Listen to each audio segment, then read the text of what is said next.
Hi everyone, welcome to Wow Stories. I am Miss Wow. On March 5th, 2009, 50-year-old Michael Jackson announced that he would be holding 10 concerts at the O2 Arena in London, starting in July. He named the concert series This Is It, and described it as the curtain call of his music career. This is it, and see you in July. This was Michael Jackson's first large-scale performance in 12 years, and fans were ecstatic. In just 45 minutes, all 100,000 tickets were sold out. 2 hours later, the additional 90,000 pre-sale tickets were gone as well. In response to the unprecedented demand, the concert organizers, AEG Shows, quickly increased the number of shows from 10 to 50.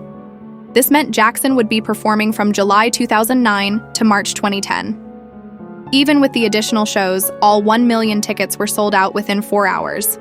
At the same time, many fans were concerned about whether MJ could handle 50 concerts given his health condition at the time. Unfortunately, their concerns proved to be justified. On June 25, 2009, just days before the first scheduled concert, Michael Jackson tragically made an early appearance to the world. At 2:44 p.m. Pacific Standard Time, TMZ broke the news of Michael Jackson's death. Shortly after, Twitter, the Los Angeles Times, Wikipedia, and several other major online platforms experienced brief outages due to the overwhelming number of users searching for information about him. Michael Jackson's sudden death, much like his life, was shrouded in mystery and surrounded by controversy. He was immensely talented and famous, yet he endured relentless criticism and scandal. Never before has there been someone quite like him, loved by millions worldwide and simultaneously subjected to some of the harshest public scrutiny. Today, let's delve into the lesser-known secrets behind the King of Pop.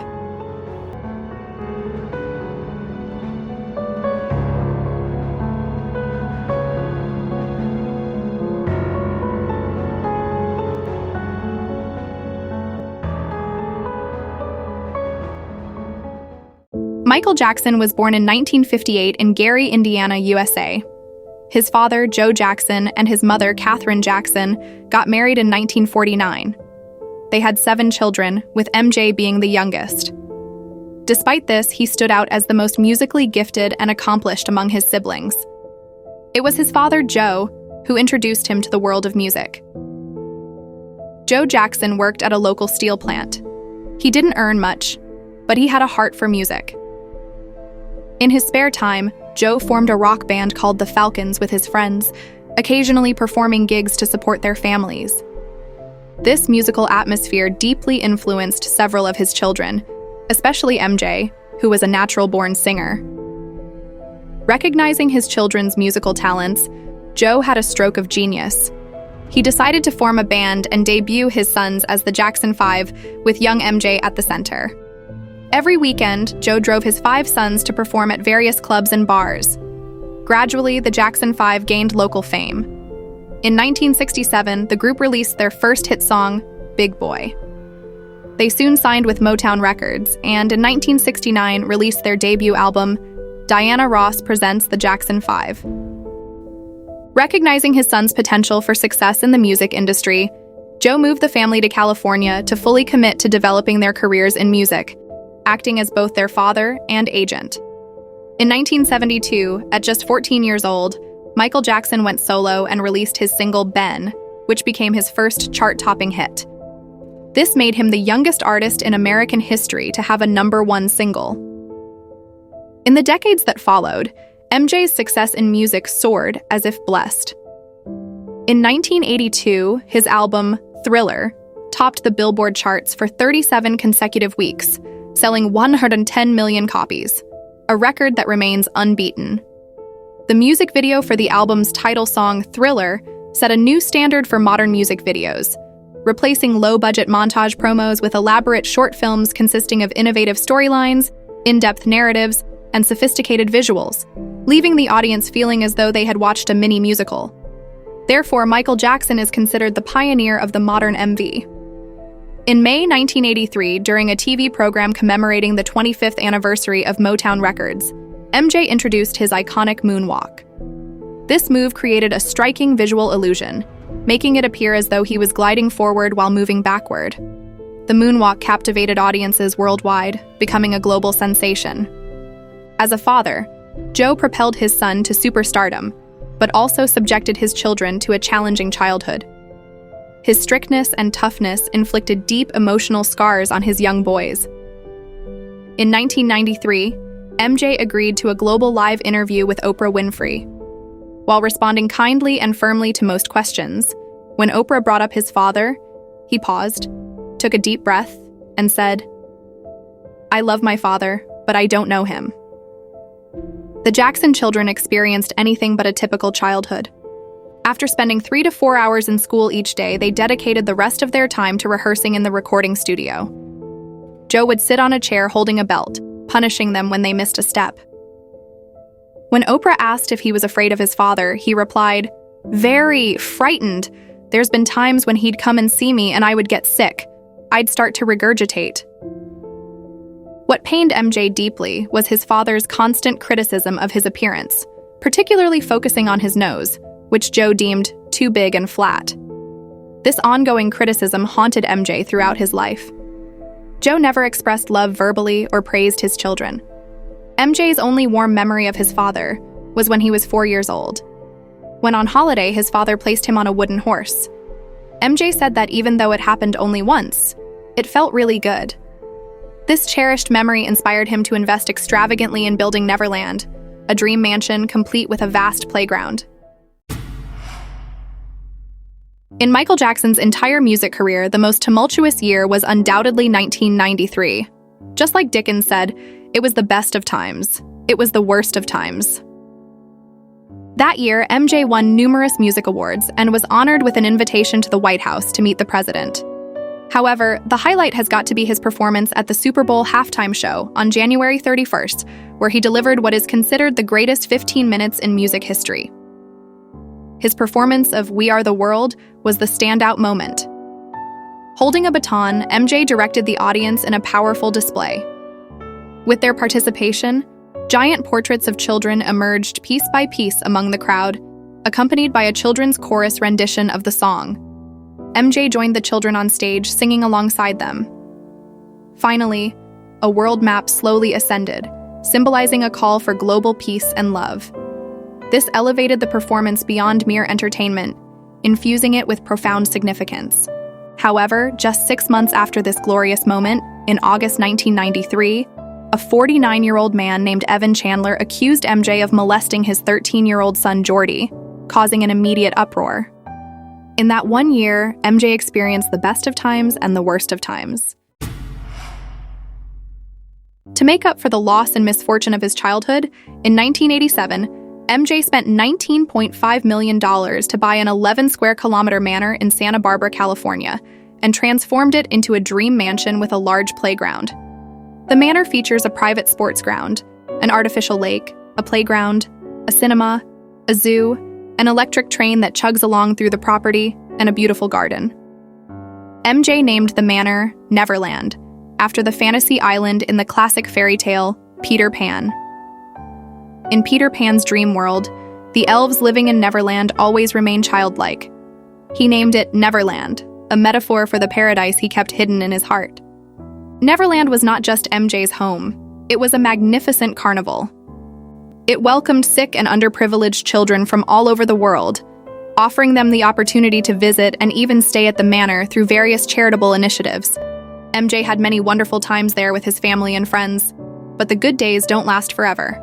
Neverland, once a paradise, soon became the place where his nightmares began. In February 1993, Michael Jackson met David Schwartz, the owner of a car rental company, after a car breakdown. David's stepson, Jordan Chandler, was a huge fan of MJ. This chance encounter led to MJ forming a close relationship with the Schwartz family. They often invited each other for dinners, and David Schwartz's wife, June, along with young Jordan, became regular guests at Neverland. However, just a few months later, Jordan's biological father, Evan Chandler, who had always been indifferent to him, suddenly filed a lawsuit against MJ, trying to get a share of his assets. He accused MJ of sexually abusing his 13-year-old son, Jordan Chandler. Despite Jordan's mother, June, and his stepfather, David, firmly believing that MJ did not do anything inappropriate, and despite Jordan himself denying that he was violated, Evan Chandler persisted. He sought temporary custody of Jordan for a week, hoping to change his son's mind during their brief time alone. As a dentist, he took advantage of a dental procedure to administer the injection of sodium amytal, a drug known for inducing false memories, to Jordan. Under its influence, Jordan's statements changed from nothing happened to believing MJ had indeed assaulted him. Evan Chandler later revealed in a recorded phone call that the true motive behind his lawsuit was blackmail. He brazenly stated that MJ's career would be destroyed, that he wouldn't be able to sell another record, and he threatened that there would be carnage if he didn't get what he wanted. This man is going to be humiliated beyond belief. He will not believe it. He will not believe what's going to happen. And beyond his worst nightmares, sell one more record. If I go through with this, I win big time. I will get everything I want. They will be destroyed forever. On December 20th, 1993, the FBI requested a full-body examination of Michael Jackson, and he accepted. Then, the police, along with MJ's lawyer, Evan Chandler's lawyers, a doctor, a prosecutor, and a photographer, went to Neverland. In MJ's room, they conducted a 25-minute full-body examination and took photographs of him. The conclusion was that Jordan's description of MJ's private parts included some similarities, such as symptoms of vitiligo, but also significant inaccuracies. Therefore, Jordan Chandler's testimony could not be used as a basis for convicting Michael Jackson. This full-body nude examination had a significant impact on MJ both mentally and physically. At the time, MJ's career was thriving. However, due to this case, he canceled all remaining performances of the Dangerous World Tour after the Mexico City show on November 11, 1993. Continuing the investigation would likely have meant halting his work, something the record company would not allow. Under company pressure, MJ was forced to accept an out-of-court settlement, paying the Chandler family over $20 million, after which Evan Chandler dropped the lawsuit. But the matter was far from over. In 2002, former BBC reporter Martin Bashir approached MJ and offered to make a documentary about him. Bashir was once a reporter for BBC's Panorama program and became known for his documentary about Princess Diana. At the time, media coverage was not as pervasive as it is today. MJ hoped that this documentary would show people who he really was and help clarify the many public misunderstandings about him. In May 2002, Bashir and his team began filming at Neverland, staying until January 2003. However, despite MJ's kindness and cooperation over 9 months, Bashir had other plans in mind. In February 2003, the documentary Living with Michael Jackson was released, an hour and a half hours long. Contrary to MJ's hopes, the film portrayed MJ as crazy and erratic. MJ had high hopes for this documentary, but he never anticipated it would become a conspiracy that would lead to his downfall. At the beginning of the film, Bashir began living with MJ as an observer. MJ eagerly showed him around Neverland, where they raced cars and rode the Ferris wheel. In the footage, MJ appeared very joyful, but Bashir's narration claimed, "This is Michael Jackson as you've never seen him before. His music, his money, his children, his sex life, his face." From the beginning, Bashir never intended to befriend MJ, but instead aimed to exploit him for a sensational story. In MJ's music studio, Bashir asked MJ to show his moonwalk. MJ said he was shy, but Bashir insisted firmly, "Okay, you're shy, just get up and show me." Later, Bashir asked MJ about his sexual experiences.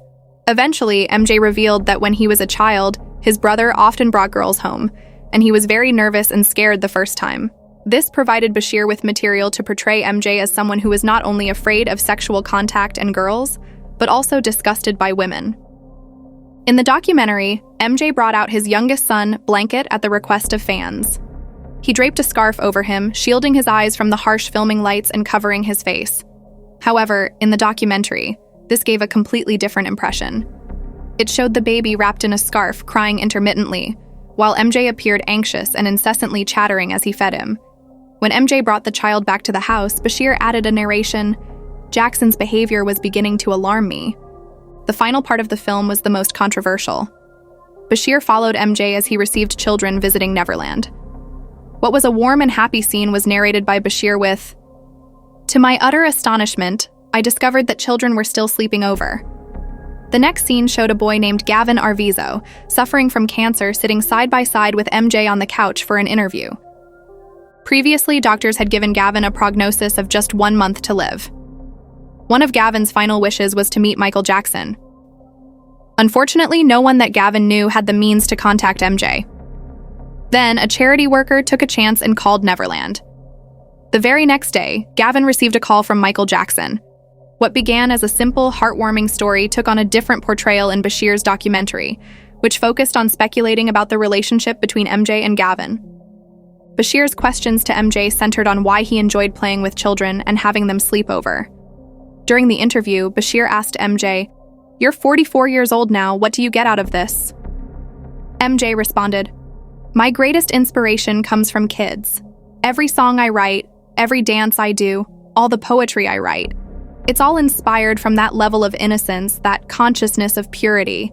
And children have that. I see God in the face of children, and I just love being around that all the time. You can have my bed if you want, sleep in it, I'll sleep on the floor." MJ made it clear that Neverland had enough guest rooms, but every child wanted to stay with him. He would say, "If it's okay with your parents, yes, you can."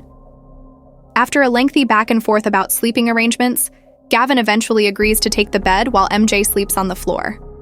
However, Bashir said in the narration, "I felt very uneasy after this conversation. I knew I had to confront Jackson about what I thought was an obsession with children." As you can imagine, after the documentary aired, the public's interest in MJ's child molestation case was reignited.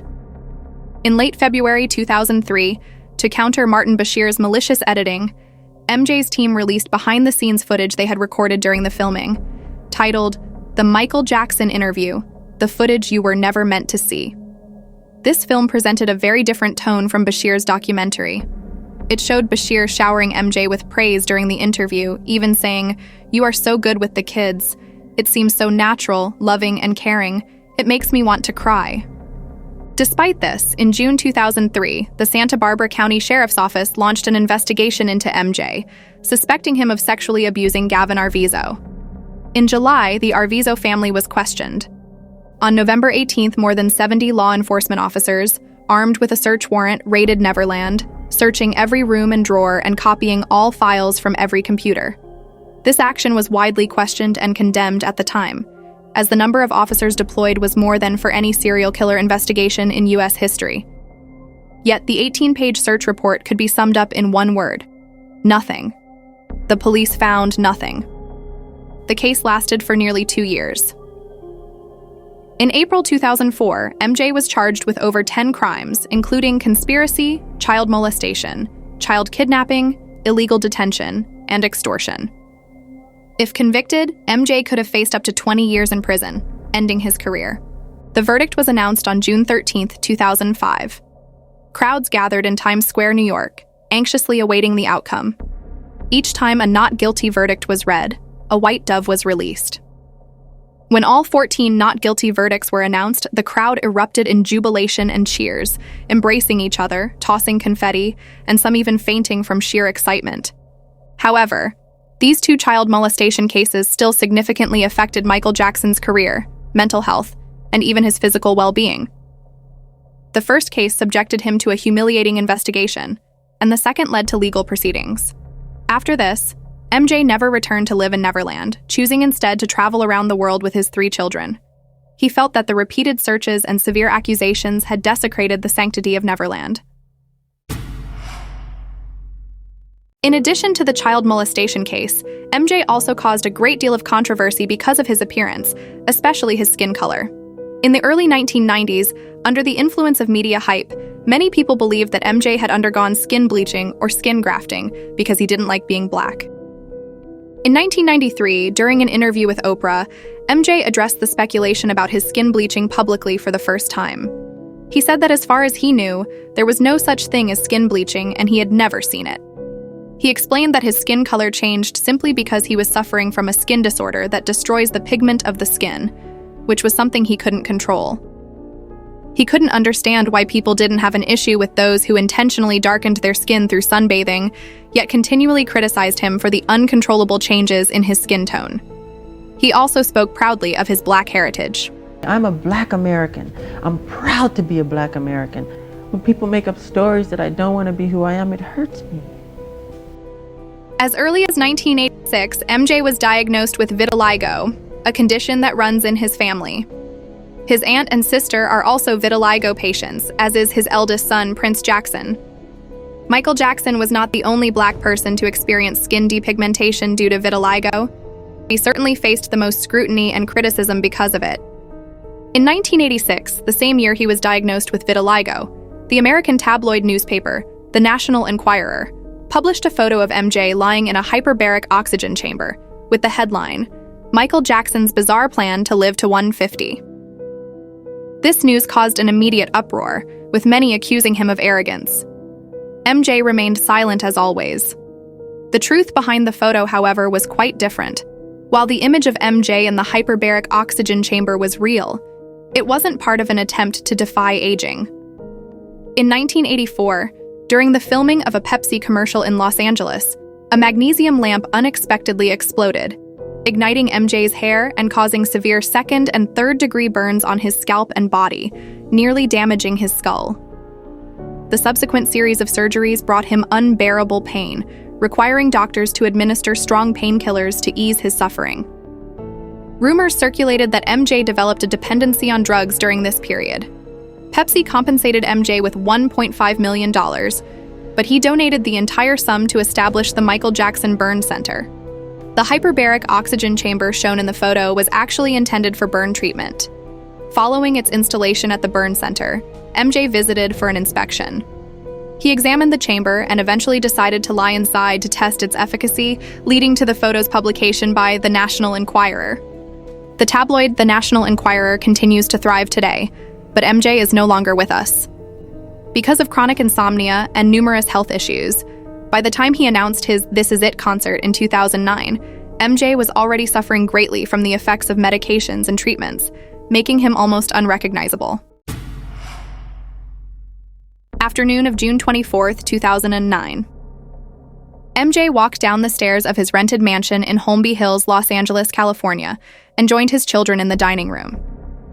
Knowing he had rehearsals later, he chose to have something light yet satisfying. This was the last meal of his life. According to Chef Kai Chase, MJ appeared to be in good spirits and full of energy that day. 6:30 p.m., June 24, 2009. MJ arrived at the Staples Center in downtown Los Angeles for the final rehearsal before his London concert. That night, MJ was notably very passionate. He performed several of his classic hits and rehearsed Thriller with his dancers in concert costumes for the first time. At midnight, as the rehearsal wrapped up, MJ hugged each dancer on his team personally, thanking them one by one. 12:30 a.m., June 25, 2009. MJ returned to his rented mansion and greeted a few fans at the door. He then went into his house under security escort and removed his shoes at the stairs. Inside, as in the previous nights, Dr. Conrad Murray was already waiting for him. Only Dr. Murray and MJ's children were allowed to go upstairs. Having a long-standing relationship with MJ, Dr. Murray was paid $150,000 a month to manage MJ's health and ensure he could perform 50 concerts.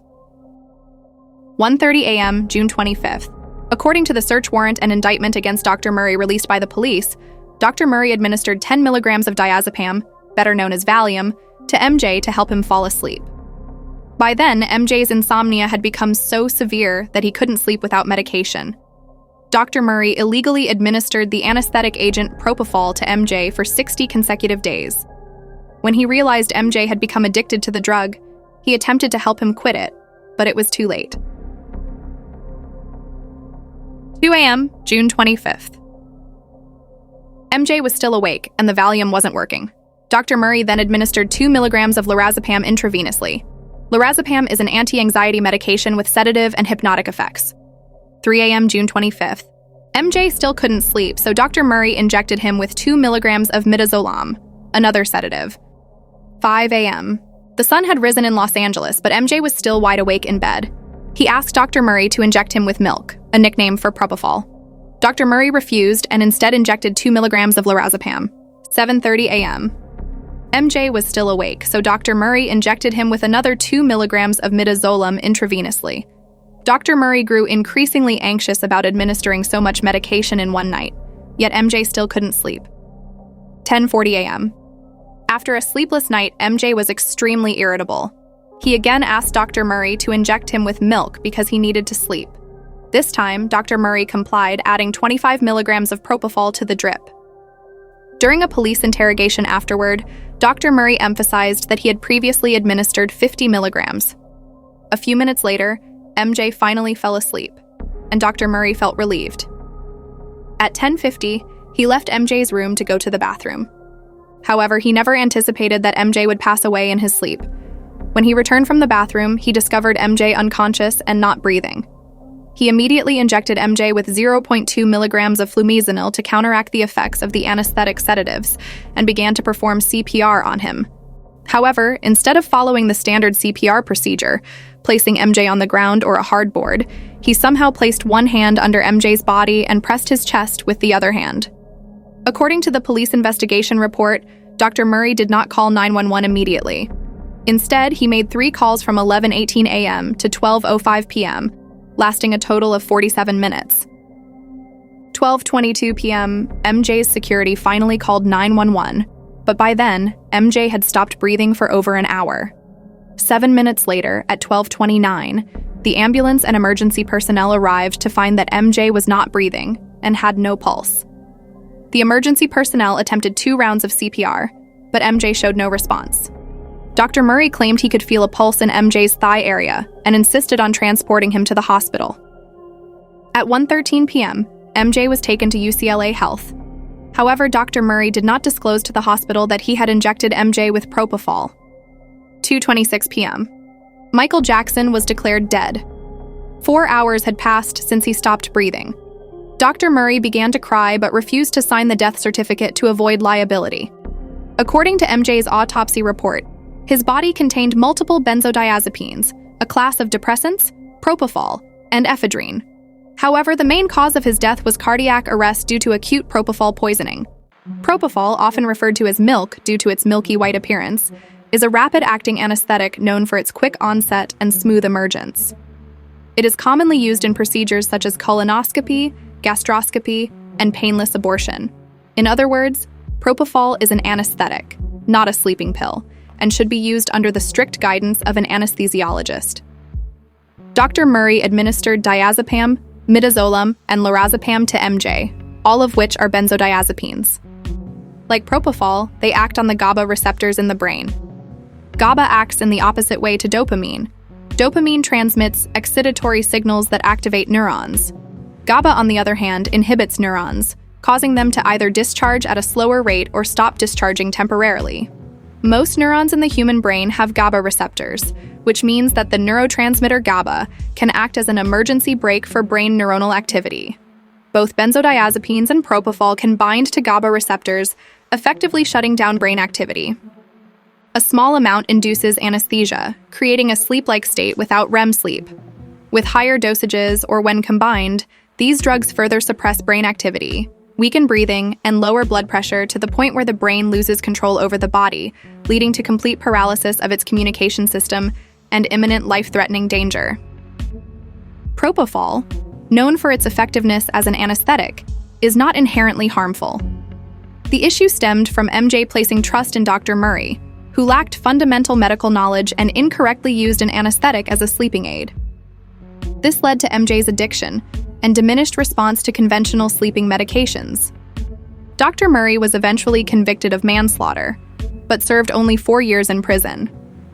After his release, he appeared on the news program 60 Minutes, claiming that MJ woke up during the 2 minutes he stepped away to the bathroom and self-administered more propofol, which he claimed led to the tragedy.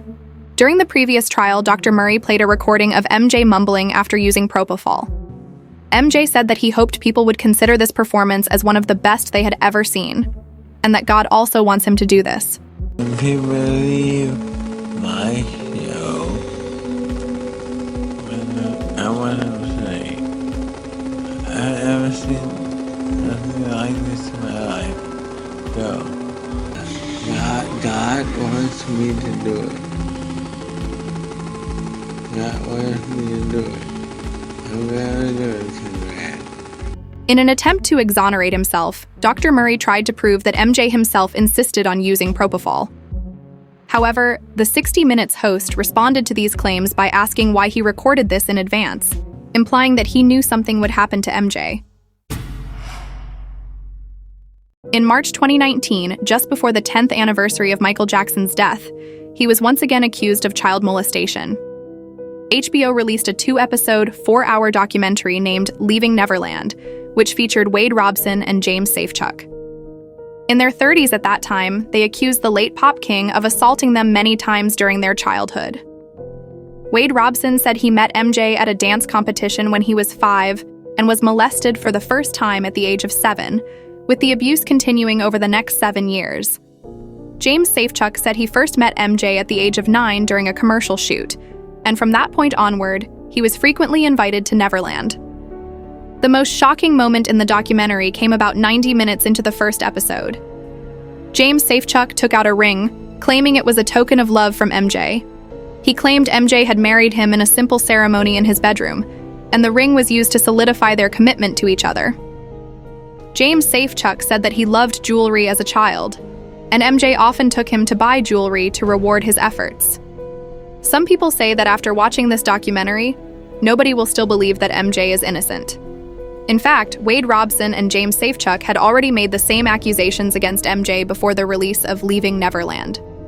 As early as 2013 and 2014, they filed lawsuits against the estate of Michael Jackson Committee for compensation, but both lost their cases. The most confusing part is that Wade Robson testified as a witness in the 2005 child molestation trial and swore in public that MJ had never done anything inappropriate to him. However, 14 years later, in Leaving Neverland, he claimed he was pressured to give false testimony. Of course, many people have also noticed that many parts of the documentary didn't make sense. For example, around 51 minutes into the first season, James Safechuck said that he did something with MJ at the train station in Neverland.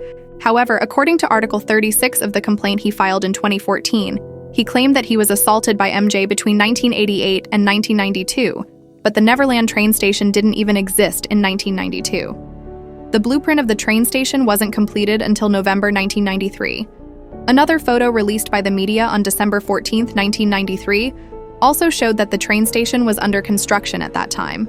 This significantly undermined James Safechuck's credibility. As for Wade Robson, he was also found to have made misleading statements. In the documentary, his wife Amanda stated that she knew nothing about child molestation or the psychological impact it might have on the victim's adult life.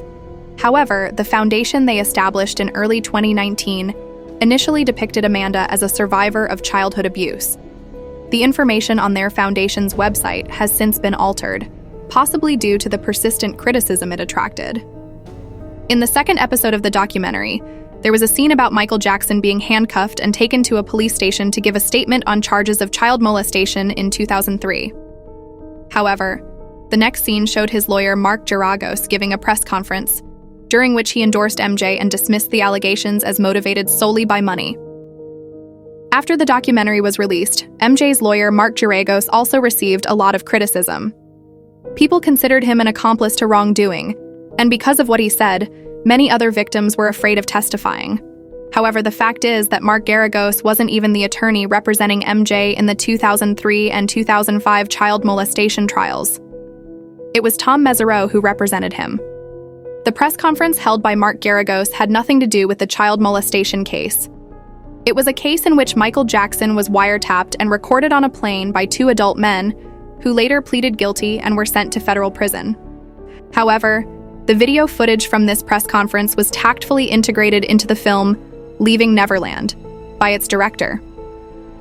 Amid widespread criticism of his remarks, Mark Geragos tweeted recently that the documentary had misconstrued his original intent, indicating it might provide grounds for legal action.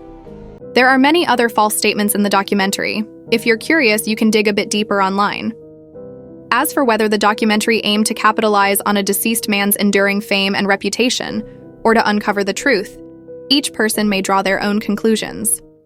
Despite Michael Jackson's unparalleled musical achievements, it should be remembered that he was still a human being with flaws, not a perfect god.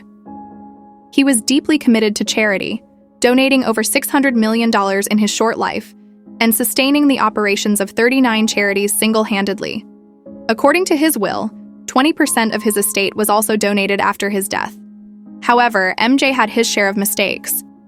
In November 2002 in Berlin, Germany, he famously dangled his 9-month-old son Blanket over a 4-story hotel balcony to show him to his fans.